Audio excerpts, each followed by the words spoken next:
Welcome back to the channel, everybody. It's Wyomoto again.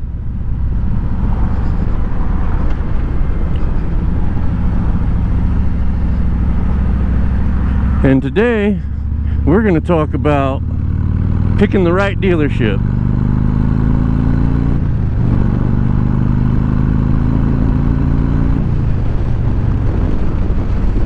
Because we are headed to High Country Harley-Davidson of Cheyenne to go pick up some parts.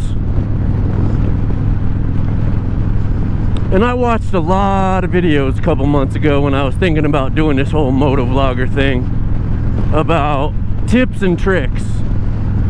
And you know, a lot of it was how to follow the YouTube algorithm, how to get more views, more subscribers, more likes and comments.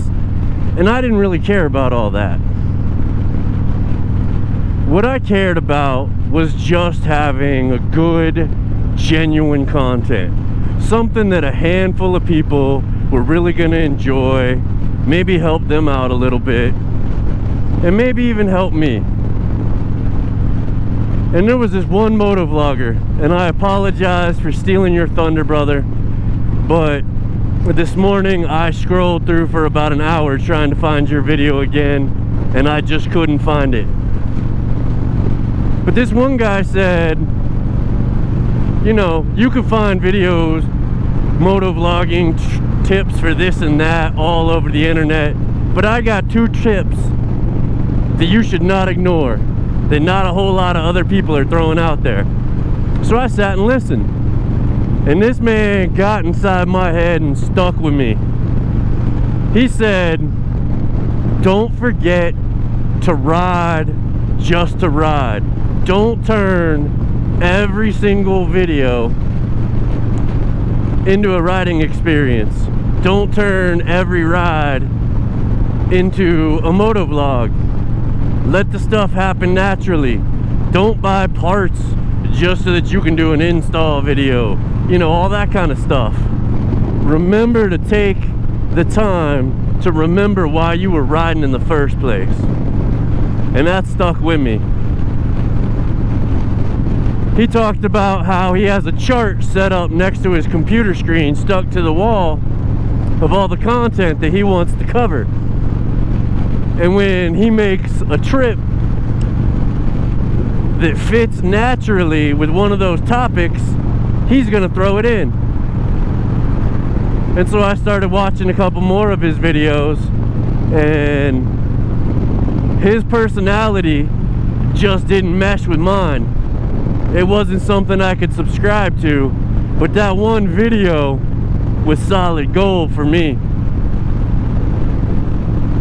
So I mentioned we're running to Harley-Davidson of Cheyenne to grab some parts.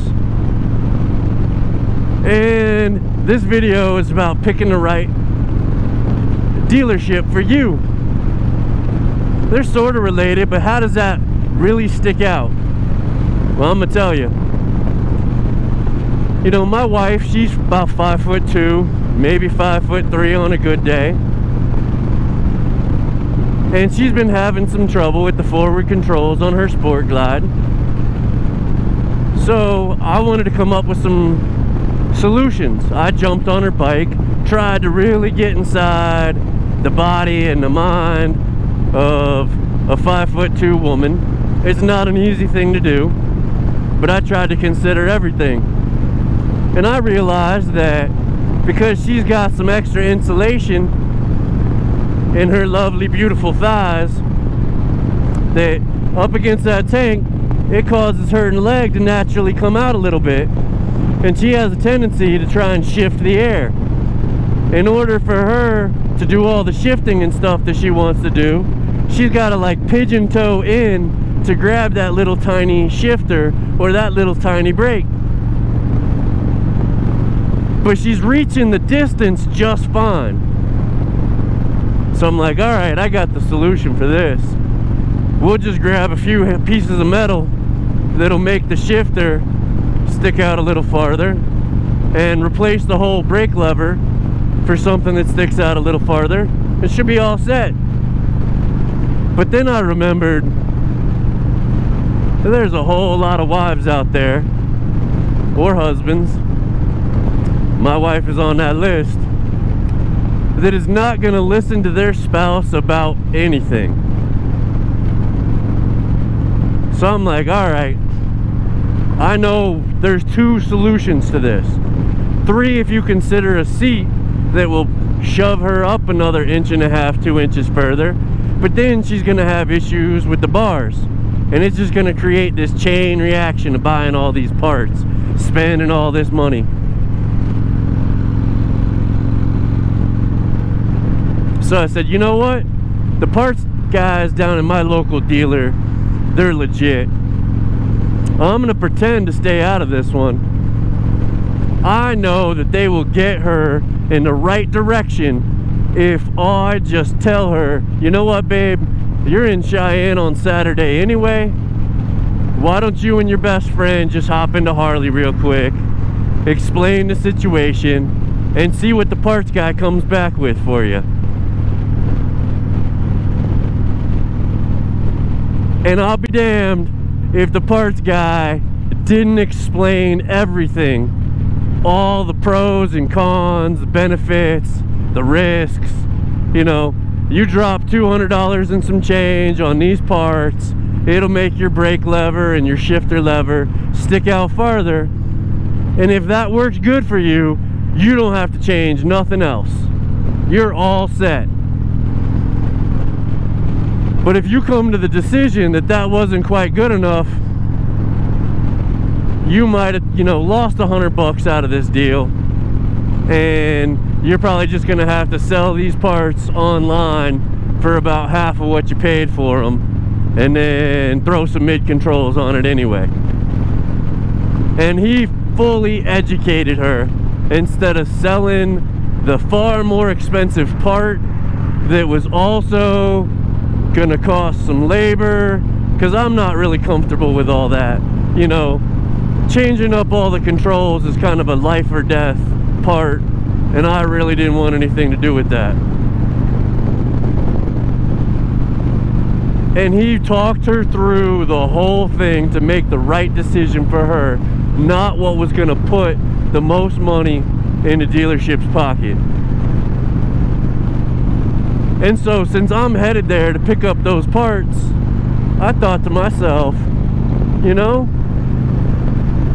not a lot of people are doing the whole how to pick the right dealership. You know, they're talking about how to buy the right bike and how to get the right financing and how to get the best price. But they're not talking about how to pick the best overall dealer. So we already went over topic number 1. Pick a dealership with a parts department that makes it very clear that they're worried about you. They want you coming back, getting the best prices, getting the right parts, and getting those 5-star reviews with the random surveys that you get from the motor company after you've done business with them. Next, let's go to clothing and apparel, right? Most of us have been playing this game for a long time. We know what clothing and apparel we want for what seasons, waterproof, you know, rain gear. We've been to the show, we know what we want. But we either got wives that are riders that we want to buy some surprises for every now and then, or we got a wife that just got into riding and she needs some help picking the right gear. And again, she just ain't gonna listen to nothing you got to say. She wants an educated and experienced clothing and apparel specialist that's going to help her through her journey of getting the right stuff, that's comfortable, that's safe, that makes her feel confident and feminine. So I would recommend doing some trick questions next time you're in your dealership or you're in a random dealership, you know, just some simple stuff. Hey, you know, my wife's a little curvy, but she likes to stick into the large stuff. And she's got these spots that she likes to accentuate, and these spots that she definitely doesn't like to accentuate. Help me pick through this stuff and, you know, find what's going to be good for her.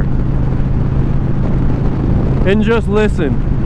Make the time to listen to how educated and experienced this salesperson is. Are they looking for ringing out at the cash register with the highest dollar at the end? Or are they focused on getting the right clothing and apparel for your wife or your husband?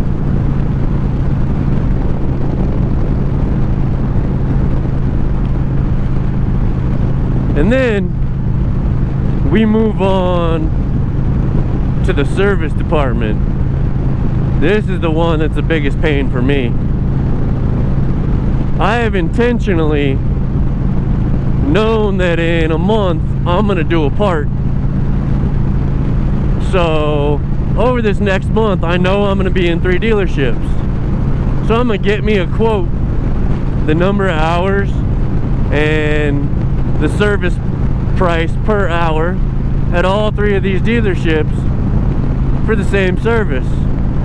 Now I'm telling you what, these prices are going to be all over the board.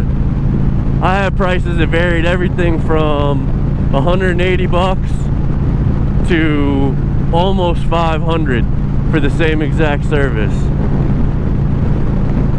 And one dealership, you know, oh, well, this one's you know, pretty complicated, and there's a lot of this and that, and safety concerns of how it might interact with these other parts, and all this mumbo jumbo, trying to justify why he was going to charge me 475 bucks for this install.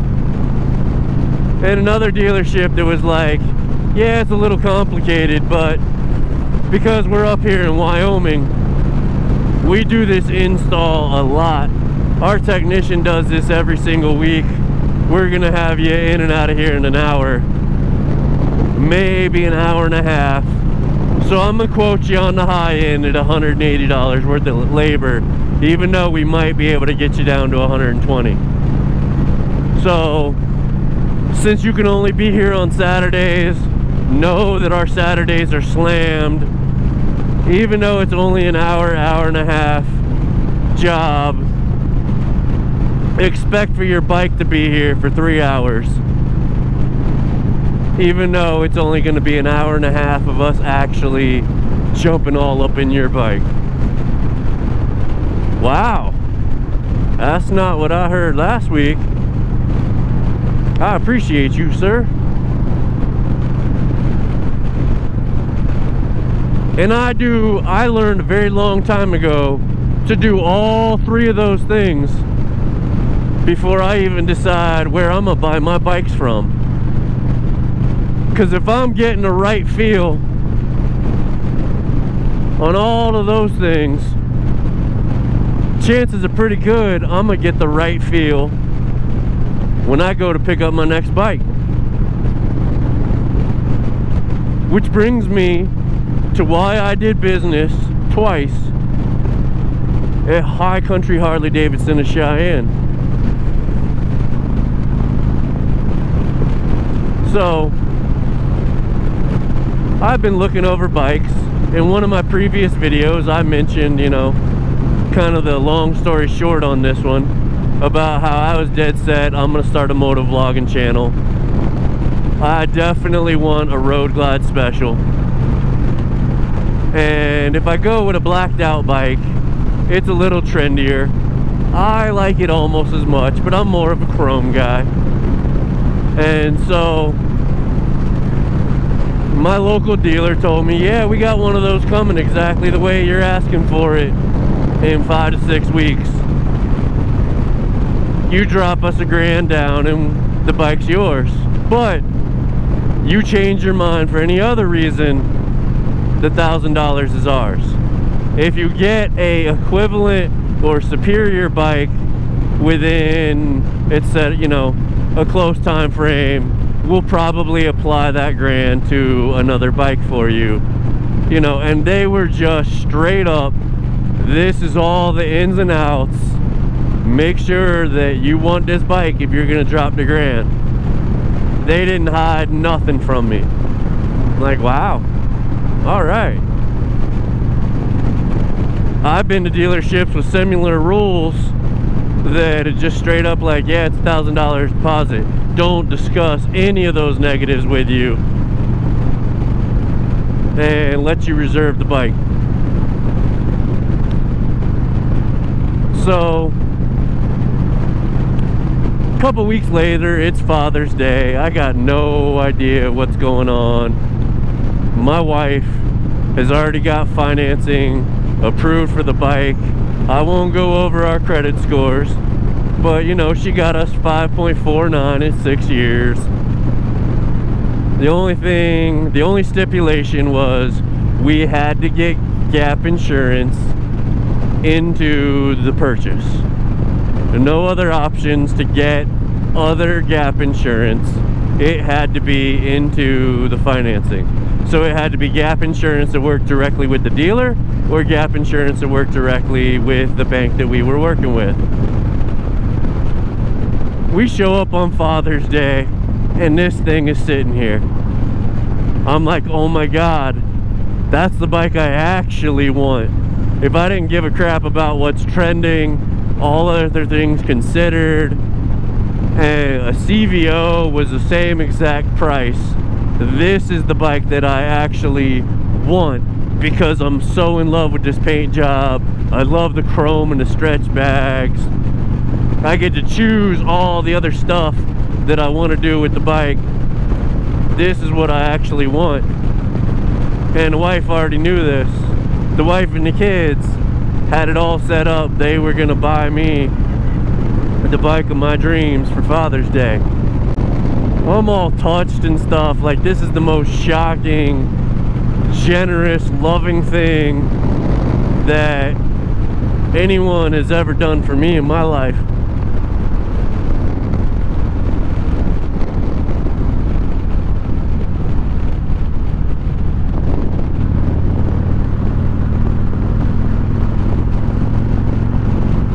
So here I am. I gotta get back in my mental phase. That driver just hauled butt to catch up to me and let me know that my saddlebag was open. I'm sure that looks pretty sexy on this moto vlog.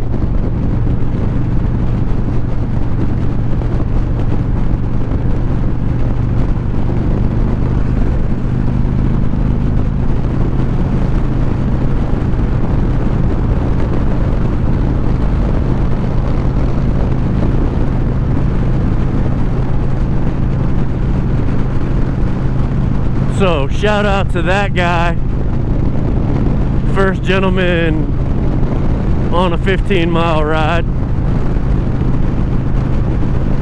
So we're back to all that, right? So I go up to the sales guy, Jamie, who I had already bought a bike from. He was my preferred fit specialist. Just a great guy. This guy loves selling bikes so much, not just for the commission checks, but love the look on people's faces. He'd just be straight up,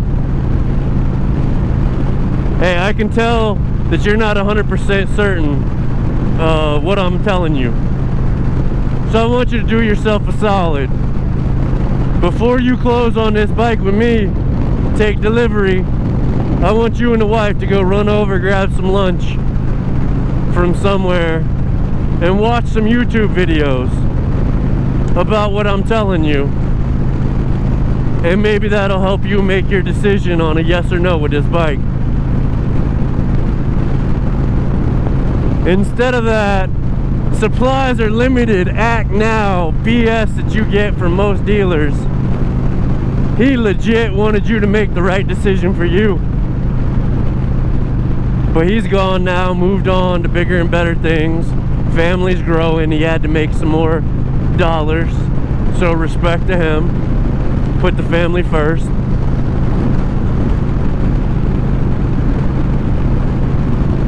So we're closing up on his bike, trying to anyway, on a Sunday. Which, thank God for Wyoming, automobile sales of all kinds are legal on Sunday. Most of the states surrounding us have no Sunday laws. And we sit down to go over all this, and she talks about running the credit. My wife's like, no, we already got financing. Oh, who'd you work with? She lets them know the bank. It's like, okay, well, what APR did they offer you for how many months? And the wife, you know, tells her 5.49, 6 years. And the general manager of this dealer just looks us straight in the eye and says, well, I can offer you a lot of other fancy stuff from other lenders, but if the APR and total interest paid at the end of terms is your highest priority, I can't beat that. I can get pretty close, but not close enough to change your mind. If APR is your top priority, let's move forward with that bank. And man, I about fell up out my chair. I could not believe, I know how the game works, right? So the bank that we decided to work with was already on the preferred lenders list with this dealer, but chances were pretty good with an APR that low that they were not the top kickback choice, the one that throws the highest dollar amount back to the dealership for selling the bike and directing the customer to their bank. And for her to just roll over and say, you've made your decision, this is what I can offer you. If you want 10 grand worth of partial labor all financed into the bike, you know, Eagle Mark will probably get you about a 9% with that score. But sometimes they make exceptions when you bought, you know, financed several bikes to them. I can't promise you anything, but I know I can't get you that number. I was just, well, this may be the place that I buy every Harley from for the rest of my life, so long as I'm in Wyoming and these guys are open. So then I start scrolling through all the other things that led me to this decision to purchase another bike from them. You know, clothing and accessories was educated. I could just walk up to any random clothing girl and say, you know, my wife is addicted to bling and she's addicted to pink. When can I get the best bling and when can I get the best pink? And they didn't even blink. The girls were like, you're probably gonna get your bling shiny stuff at the end of spring, right before summer. Lots of Pro America, all kinds of sparkly stuff all stabbed into the shirt everywhere, right there at the end of spring, beginning of summer. If she's addicted to pink, you're gonna want to come in the very, very last week of September, first week of October to get all the breast cancer awareness pink stuff. And they don't run any of the same stuff 2 years in a row. So you need to get in the doors right away.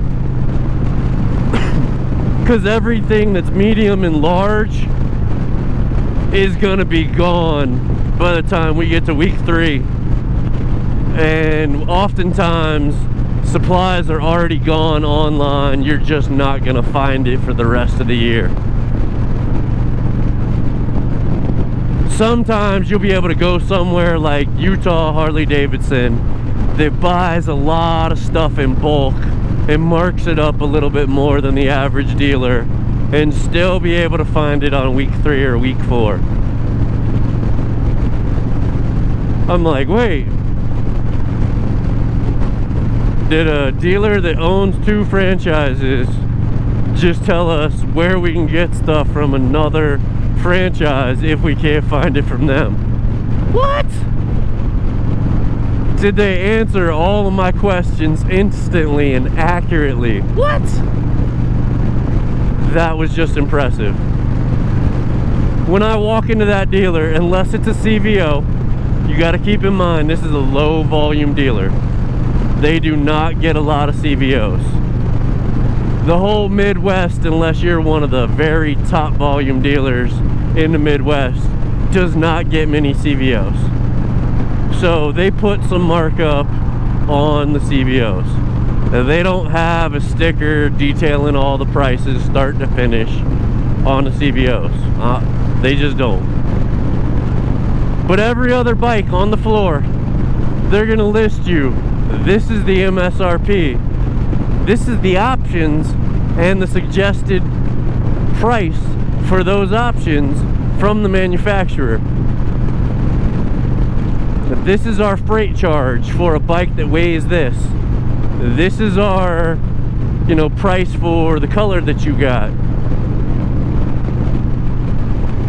And this is our dealer fees for prepping the bike and keeping all of your customer information confidential through all the financing process and everything, following state and federal laws of, say, you know, information protection. And here's the final price of the bike. Everything except for your sales tax and your registration, this is the price listed on every single bike. And just that level of transparency is amazing. You know, I go to the second closest dealer and talk about the very same bike, this one. We're not going to give an exact number because that's just not very classy to do to the dealer that I purchased this bike from. But we'll start this price off at 0. Everything except for sales tax and registration was $0, right? And then we're gonna add on everything that the dealer 45 minutes away from this one was gonna charge me for the same bike a month prior. We got freight exactly to the penny, $1,000 more than the freight charge that my dealer charged me for this.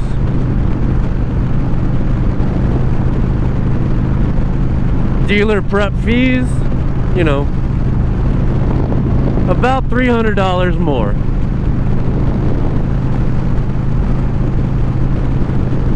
Meeting federal and state regulations on information protection and privacy, about $300 more. So what are we up to? We're at like $1,600 right now. Okay. The actual purchase price that I couldn't see walking through the dealer, I had to pony up my name, my phone number, my address, my email address, just to sit down with the sales manager and look at this convoluted spreadsheet that tried to draw attention away from the fact that they were sticking to me hard on every single aspect of the purchase and show me how awesome the monthly price, the monthly payment was gonna be over there in the corner, and keep my focus on that. Just to realize they wanted $2,600 more in the purchase price. So we were already at $1,600 of more, and now the actual purchase price for the same exact bike, they wanted $2,600 more. I'm not a mathematician, but $2,600 plus $1,600 is $4,200. If you want to pretend you're a mathematician, a lot of the upselling, the overcharging that they were doing doesn't get factored into sales tax. But there is that additional $2,600 sales price that also it gets figured into sales tax. So it's 7% sales tax in Wyoming. Do the napkin math, I'm not going to. It was more than $2,600 more just for the sales price. Now don't get me wrong, even though that was working with that dealer was the wrong decision for me, because I'm like, man, you already just started negotiations off at 4,200 bucks. I'm gonna have to fight you and leave and do all this junk, play all these games just to start you down $4,200. That really isn't worth all that for me. It might be the right decision for somebody else. You know, they have a much larger, classier showroom that they gotta pay for.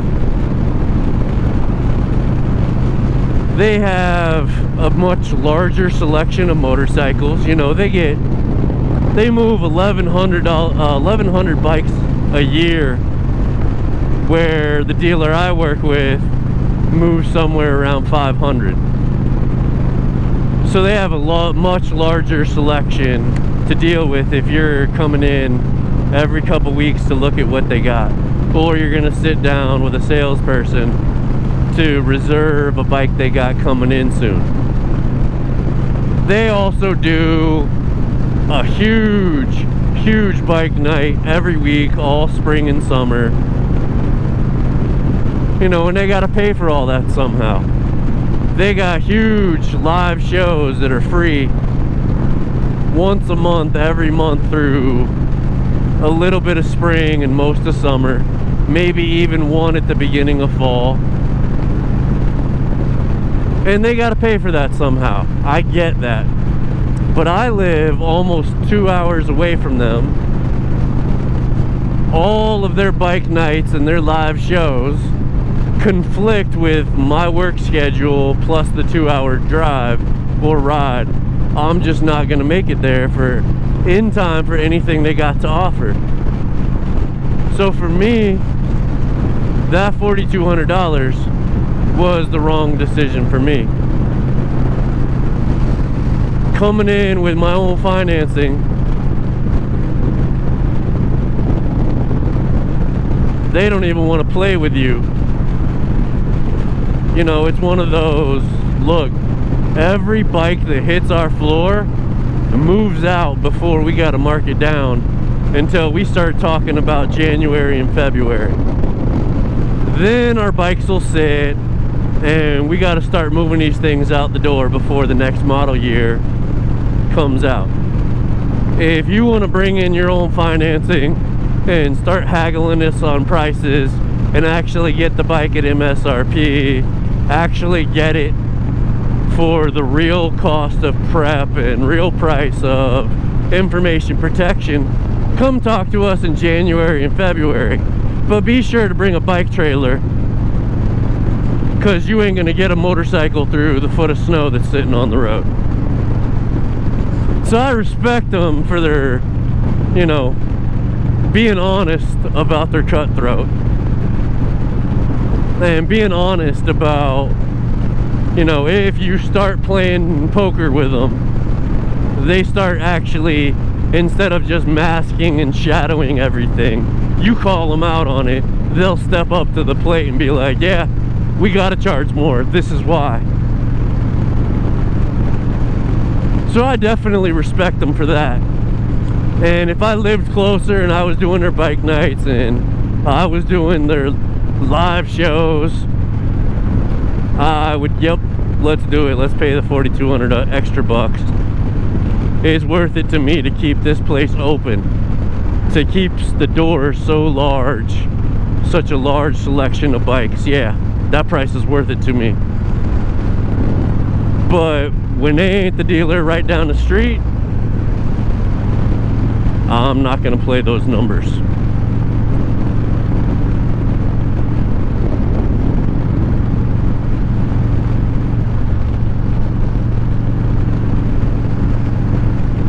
I hope you guys enjoyed the ride to Cheyenne. I definitely did. It's just so nice, you know, to be on one of the most crucial interstates in the country and still not have much of a traffic problem.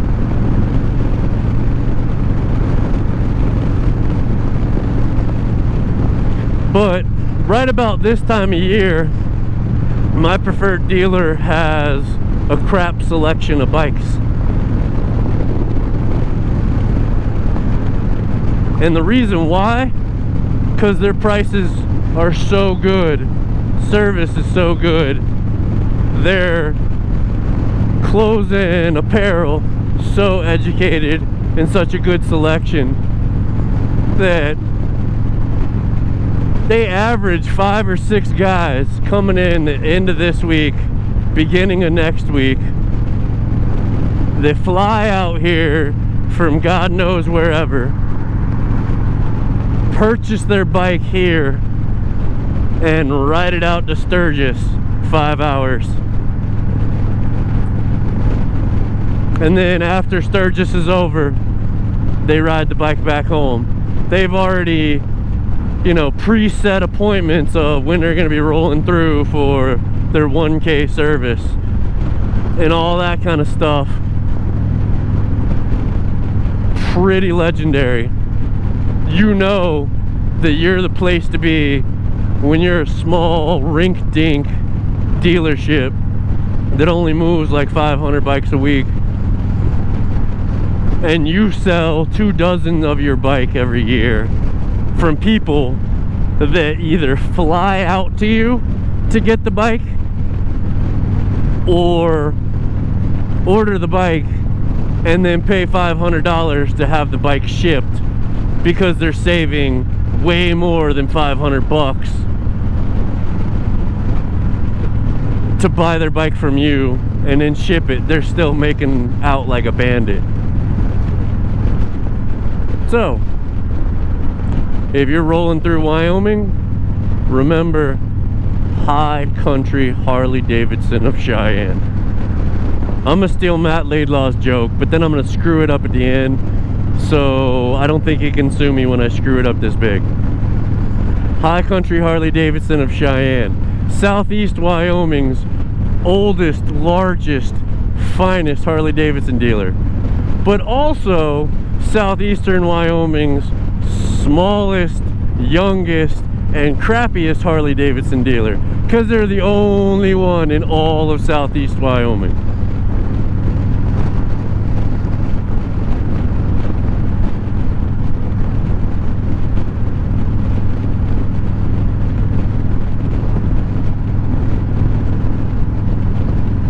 And it just so happens that they don't care that they're the only dealership within a 2-hour ride for a whole lot of people. Doesn't matter. They still keep their prices, service amazing. Every time I come in here, it doesn't matter if I'm doing parts, labor, accessories, clothing, buying a bike. They just don't care. They treat me like family. Hey, Wyo, what's going on, brother? Good to see you again. You haven't been in here for a few weeks. We thought maybe you died in a horrible winter wreck, you know.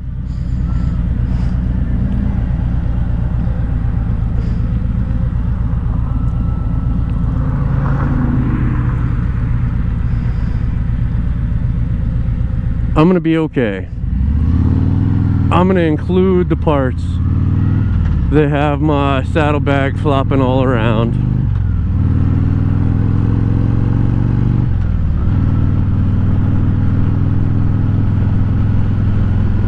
As long as nothing went flying out of it. If I lost a bunch of stuff, then yeah. Then I'm I'm not going to be that humiliated on YouTube. Or maybe I am.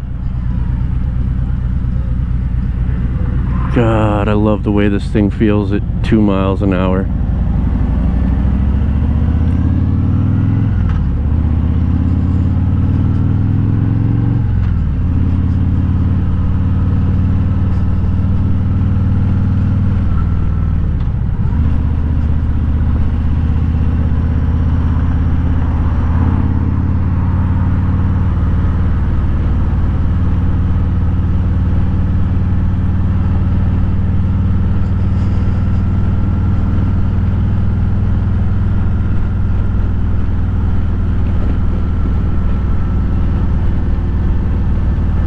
Oh, and if you're thinking about motovlogging, remember not to buy a helmet where your visor hook that allows you to smoothly open your visor, make sure that thing ain't all centered up. Because if your GoPro's centered up and you're trying to get the right angle to really capture what the motovlogger is looking at, that thing's usually going to be impossible to reach and get your visor open. I can do it pretty smoothly if I'm not wearing a glove, but when I got a glove on, I'm totally screwed.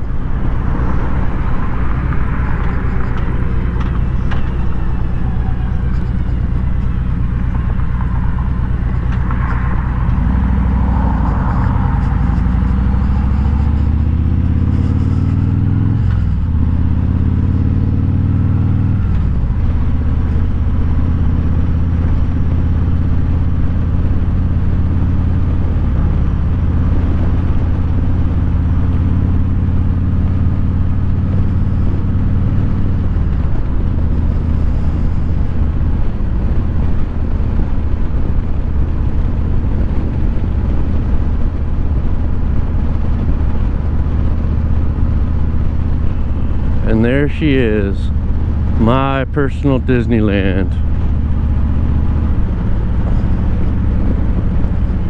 Even if there was a dealer that was closer, this is where I would be.